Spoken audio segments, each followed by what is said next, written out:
বিএনপির চেয়ারম্যান নিযুক্ত হওয়ার পর রাজনৈতিক সফর হিসাবে প্রথম দিনই আমাদের সৌভাগ্য হয়েছে মাননীয় চেয়ারম্যানকে ব্রাহ্মণবাড়িয়া পাওয়ার। এই জন্য আমরা অনেক বেশি আলোকিত, অনেক বেশি আন্দোলিত। আমরা মনে করছি চেয়ারম্যান হিসেবে উনি দায়িত্ব পাওয়ার পর যেহেতু ব্রাহ্মণবাড়িয়া এটা ওনার প্রথম সভা, আমরা যাচ্ছি এই প্রথম সভাটাকে স্মরণীয় করে রাখতে, একটা স্মরণকালে সর্বশ্রেষ্ঠ সমাবেশ করার জন্য আমরা উদ্গ্রীব হয়ে আছি। ইতিমধ্যে আমাদের দল এবং আমাদের জোটের প্রার্থীদের সাথে আমাদের বিস্তারিত আলোচনা হয়েছে। আমরা যৌথ প্রস্তুতি সভা করছি। ইনশাল্লাহ আমরা একটা স্মরণকালে বৃহত্তম জনসমুদ্র আপনাদেরকে উপহার দিতে পারবো বলে আমরা বিশ্বাস করছি। স্মরণকালের সর্ববৃহৎ সমাবেশ করে আমরা প্রমাণ করে দেব ব্রাহ্মণবাড়িয়ার মাটি জনাব তারেক রহমানের ঘাঁটি, ব্রাহ্মণবাড়িয়ার মাটি ধানের শীষের ঘাঁটি। চেয়ারম্যান সাহেব আগামী 22শে জানুয়ারি আমাদের এখানে নির্ধারিত সময় বিকাল 4টায় ব্রাহ্মণবাড়িয়াতে আসবে।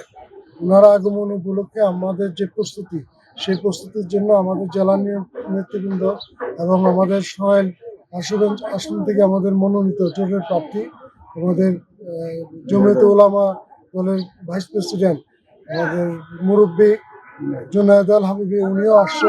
আমরা এসেছি যে স্টেজে কোথায় হবে, লোকজনের মানে যাওয়া আসার জন্য সুবিধার্থে কোথায় কি ধরনের ব্যবস্থা নেওয়া যাবে, এবং আমাদের ডেকোরেটরদেরও নিয়ে আসছি। আমাদের সরাইল উপজেলার নেতৃবৃন্দ আছেন আমাদের সাথে, তাদেরকে সমন্বয় নিয়ে আমরা আজকে পর্যবেক্ষণ করতে এসেছি। জনাব তারেক রহমান সাহেব এখানে 22 তারিখে আসবেন, একথা শোনার পরে গোটা ব্রাহ্মণবাড়িয়াবাসী আনন্দে আত্মহারা। এই আনন্দটাই কিন্তু ওই দিন বহিঃপ্রকাশ হবে। সুতরাং আমার জেলা সভাপতি, আমাদের লিডার জনাব শ্যামল ভাই যেটা বলছেন আর কি, যে অন্তত আমরা তো আশা করতেছি যে মিনিমাম 5-6 লক্ষ মানুষের সমাগম সেখানে হবে।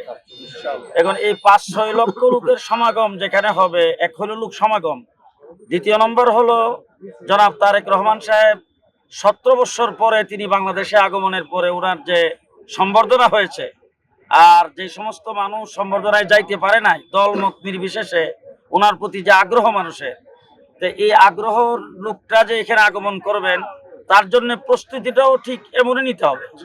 এই জন্য আমরা আমাদের শ্যামল ভাইয়ের নেতৃত্বে আমরা দলমত নির্বিশেষে এবং বিশেষ করে বিএনপি, তার অঙ্গ সংগঠন সমূহ এবং আমার জমিয়তে উলামা ইসলাম এবং এখানকার উলামায়ে কেরাম সকলে মিলেমিশে আমরা ব্যাপক প্রস্তুতি নিচ্ছি।